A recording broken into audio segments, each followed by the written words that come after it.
रोज रोज आंखों तले एक ही सपना चले, रात भर काजल जले, आंख में जिस तरह ख्वाब का दिया जले, रोज रोज आंखों तले। आज एक सच से ख़त की शुरुआत करता हूँ आयशा। थोड़ा सा दर्द तो होता है ये सारे ख़त लिखते लिखते।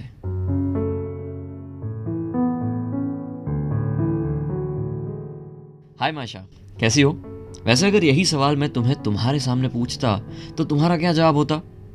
बस चल रहा है। पर यहाँ पे सब अटक चुका है, उसका क्या? वैसे पता है, एक छोटा सा डर है मेरे मन में। इतने वक्त से मैं तुम्हें खत तो लिखे जा रहा हूँ, हर अनकही बातों को बस यूं ही बताए तो जा रहा हूँ, पर अगर ये खत तुम्हें कभी मिले ही ना हो तो? खत नंबर 3 से लेके 7वां और आने वाला हर खत मैं इसी आस में लिखता हूँ कि अब जवाब आएगा, अब मायशा कुछ लिखेगी। पर ये सब तुम्हें कभी पता ही ना चले तो? आई नो, थोड़ा बचकाना डर है, पर है तो सही। नहीं, ये तुम्हारा जवाब पाने का कोई पैंतरा नहीं है मायशा। ये तो सिर्फ खुद के डर को बताने का बहाना है। वो कहते हैं ना कि डर को अपने दिल से निकालना हो तो उसको किसी के साथ शेयर कर दो तो वो डर कम हो जाता है। तो बस वही कर रहा हूँ। वैसे एक और डर भी है। मैं जब तक है जहाँ का शाहरुख खान तो नहीं कि जो अपनी हीर के ख्याल को बदलने के लिए राह देखता रहे और उसमें 10 साल निकाल दे। नहीं, इतनी राह हमसे नहीं देखी जाएगी। वैसे मेरे 2 साल तो हो चुके हैं ना। अब देखते हैं कि ये 2 सालों के बाद भी मैं रियल लाइफ छल्ला बन जाता हूँ या फिर मेरी हीर मुझे मिलने आती है। वैसे मायशा, एक सच बताऊं, अभी फेसबुक पे लुक बैक फीचर ने कुछ ज्यादा ही तुम्हारी यादों को ताज़ा कर दिया।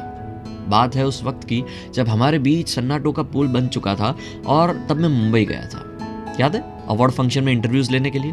हाँ, अब हुआ ऐसा कि मैं अपने काम में बिल्कुल मस्त था, ना ही कोई याद, ना ही तुम्हारे रिप्लाई आने का इंतजार, कुछ भी नहीं, सब ठीक था।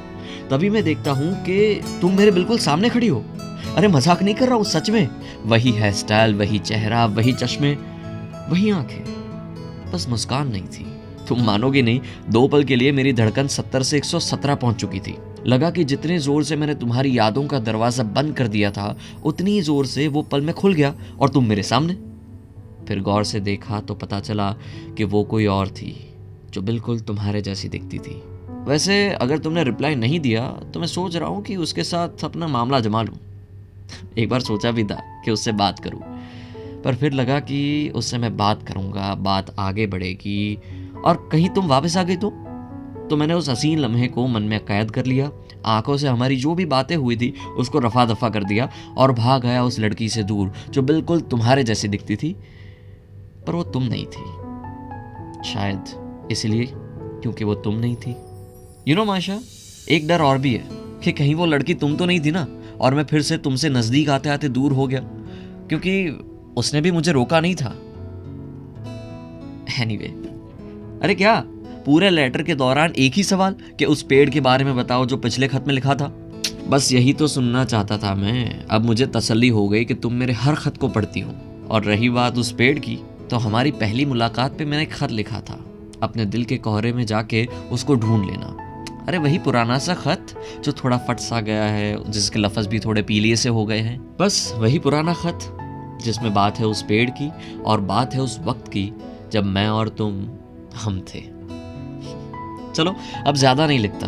वैसे भी इतना लिखते लिखते कितनी बार तुम्हारा चेहरा मेरी नजर के सामने लाना पड़ता है, तुम्हें अंदाजा भी है।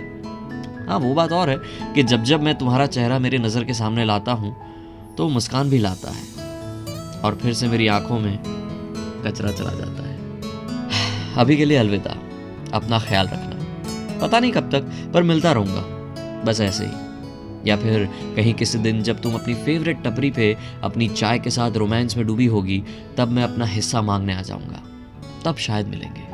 तब तक अपना ख्याल रखना मायशा। वही हर बात में फिल्मी होने वाला छल्ला।